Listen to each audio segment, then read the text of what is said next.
Buenos días. Prever es una característica importantísima de la política pública de una jurisdicción. Pero hoy se le da muy poca importancia, particularmente en Puerto Rico. No es predecir el futuro, sino estar al tanto de todas las variables que hay y planificar los distintos escenarios.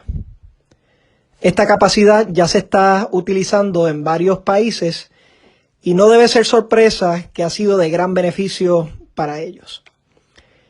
Esto reduce o limita la constante demagogia y las promesas que no tienen base, porque existe un fundamento para la discusión de tomar las acciones. Esto limita el escenario donde todo el mundo está prometiendo mejorar la economía, mejorar la salud, mejorar la educación, pero sin tener ningún tipo de estrategia, o que sea una genérica, o peor aún, que totalmente esté ausente de la estrategia y meramente su promesa es mejorar X cosas simplemente por decirlo. El poder tener la capacidad de prever nos impacta en todos los sectores. Impacta la economía, podría impactar la educación, que a largo plazo, la planificación estratégica, la infraestructura, e inclusive, y de gran relevancia para Puerto Rico, la preparación para eventos catastróficos, entre otros. Es por eso que como parte de la preparación del plan para Puerto Rico, pudimos ir y ver cómo funcionaba este tipo de andamiaje en distintas jurisdicciones. Fuimos a Gran Bretaña y pudimos ver cómo estos institutos que tenían la capacidad de informar a la política pública y a aquellos que creaban la política pública con una base robusta. Pudimos ir a Singapur y ver cómo mucha de su estrategia, particularmente de infraestructura, está basada en una visión de 50 años o más y está construida a base de evidencia y de datos y de distintos escenarios que pueden considerar. Estos principios no son nada nuevo y han sido utilizados por las milicias por años con la planificación de escenarios. La idea es poder tener todas las posibilidades lo más claro posible, cosa de poder reaccionar racionalmente a las cosas que ocurran y que no nos tomen por sorpresa. Es por eso que en el plan para Puerto Rico hicimos la propuesta de tener un centro de previsión, utilizando estos mismos principios. La razón principal es que las cosas se ponen más complejas cada vez. Cada vez hay más variables y cada vez los resultados son menos lineales. Por eso es que vemos eventos que nos sorprenden, pero que siempre habían condiciones iniciales que nos podían dar un indicio de lo que podía estar ocurriendo. El mejor ejemplo lo podemos ver con el mismo Puerto Rico. Podemos ver cómo las semillas del colapso fiscal y económico que ocurrieron en Puerto Rico del 2006 al 2015 se podían ver y que ignorarlas por la condición de ver las cosas a corto plazo nos agravó la situación de cara hacia el futuro. Para el 2001 al 2004, la gobernadora Sila María Calderón tomó una serie de acciones que comenzaron a dirigir este asunto de limitación económica y fiscal en una dirección problemática. En primer lugar, se aumentó el gasto en el gobierno de manera innecesaria solamente para posicionar favores políticos en distintas agencias. Eso provocó que aumentara el gasto al fisco y que pusiera más presión en nuestro retiro. Añadiéndole a eso, no se financió el llamado Retiro 2000, que precisamente se diseñó para quitar esta presión de lo que se había convertido en un pago insostenible para el retiro de los puertorriqueños. Luego de ello, el gobernador Acevedo Vilá, comienza un proceso donde, por la situación fiscal que se encuentra, de manera inmediata, especula de manera irresponsable y negligente con el Fondo del Retiro. Pone en riesgo el retiro de los ciudadanos simplemente para tratar de salir de un ajoro temporero que tenía. Y en eso le provocó muchísimo daño a los retirados en Puerto Rico. Aparte de eso, se cierra el gobierno como producto de las políticas públicas que ya habían comenzado en el 2001. Luego de eso, para el 2011 y ese tiempo, en la administración del gobernador Fortuño se hace lo que se llama un scoop and toss de la deuda. Lo que esencialmente significa esto es que se agrupa la deuda que se tiene que pagar al día de hoy y entonces se tira hacia el futuro para que no sea un problema hoy, pero ciertamente va a ser un problema mañana. Esto continúa aumentando el costo de la deuda y en vez de solucionarlo, lo que hace es que crea un problema más grande de cara hacia el futuro. Llegamos entonces a la administración de García Padilla, donde famosamente reclamó que salvó las finanzas a un año de su elección. Y luego de eso, declara la creación de potencial de 50,000 empleos.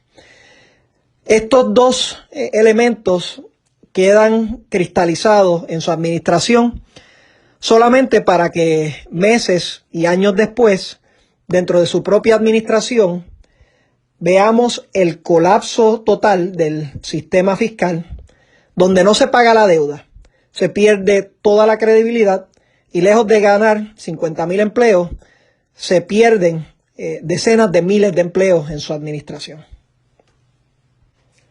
Las condiciones estaban ahí y era fácilmente previsible el colapso, pero sin la visibilidad ni la discusión sobre estos asuntos complejos, todo aparentaba ser una sorpresa. Mucho del colapso fiscal y económico se pudo atender desde antes, pero cuando la consideración era puramente política, cuando se asumía que era lineal y las cosas no cambiaban, y se entendía que más allá de 4 años no había que preocuparse, pues entonces nos encontramos en la situación del colapso fiscal y económico. Hoy, unas condiciones similares se encuentran para el colapso municipal. Es por ello que desde el 2017 vengo proponiendo los condados como solución a este eminente colapso. En otro momento desarrollaré este tema. Lo único que me resta decir sobre esto es que los condados presentan una solución que reduce el gasto significativamente, que mejora los servicios para el ciudadano y que clarifica el rol de los distintos componentes del gobierno, tanto el municipal como el de los condados regional, como el de la isla completo. De no hacer algo, no falta mucho tiempo para ver cómo la mayoría de los municipios cierran por falta de recursos. Por eso, entiendo que tanto en Puerto Rico como en Estados Unidos hace falta este tipo de instrumento. En Estados Unidos veo la gran oportunidad de implementar algo similar en FEMA. Hoy por hoy, los desastres naturales azotan cada vez más y cada vez son más complejos. El andamiaje actual de FEMA no está diseñado para atender este tipo de ataques. En otra ocasión puedo discutir lo que le propuse al mismo FEMA sobre cómo cambiar su estrategia para tener mayor capacidad de prever y poder utilizar sus recursos de manera más efectiva. En Puerto Rico, como les mencioné, nosotros queríamos integrar un sinnúmero de entidades para facilitar la recolección de los datos y verificarlos para tener la capacidad de prever. Esto no debe ser sorpresa, que tuvo la oposición feroz de varios sectores que tenían el control de los datos y otros que se le añadieron que no querían que se cuantificara su fracaso. Decían que queríamos esconder los datos, cuando la realidad es que los datos estaban escondidos o mal tabulados por décadas. Y esta acción lo que iba a hacer era brindar visibilidad. Pero bueno, eso es el pasado, esa es la historia. ¿Y qué tal entonces del futuro? Reitero la importancia de tener este andamiaje. Preparar y ver los varios escenarios que tenemos de cara hacia el futuro. Integrar todas las variables que ocurren dentro de la isla, pero que ocurren fuera también, para ver cómo nos afectan. Hay múltiples factores y sin duda alguna, viendo todos los factores, el más grande para nuestra isla es la situación política de estatus que tenemos. La diferencia es evidente y se puede cuantificar históricamente. Desde que se instaló el ELA, lejos de reducir el nivel de pobreza y aumentar el nivel de ingreso, entre otros factores, la brecha ha aumentado relativo al resto de los estados. Cabe preguntarse entonces, ¿hay razón para pensar que esto cambiará? ¿Estamos satisfechos con tener un tope impuesto a nuestro potencial? ¿Estamos contentos con no tener el poder político de tomar nuestras decisiones y de ser partícipes en esa política pública? Cada día que pasa, que somos colonia y no Estado, es un día que continúan agravando las condiciones de nuestra gente. Desde las económicas hasta las políticas, hasta la toma de decisiones y hasta la misma estabilidad. El panorama es difícil siempre de predecir, pero sí podemos tener la capacidad de prever. Y cambiando una sola variable, la condición colonial, por la igualdad que solamente nos provee la estadidad, nos pone en una ventaja significativa para nuestra gente. Por eso es que estos meses son fundamentales en la lucha por la igualdad y por la estadidad. Por eso es que ahora el HR 8393 presenta una solución real para erradicar los 500 años de coloniaje y transicionar hacia la igualdad. Es por eso que los invito a que participen de todos los eventos que se van a estar dando en Washington, incluyendo el Equality Summit que llevaremos a cabo del 15 al 17 de septiembre, para poder prepararnos y seguir esta lucha. Cada día que pasa agrava la situación y el poder para cambiarlo está en nuestras manos. Buenos días y que Dios les bendiga.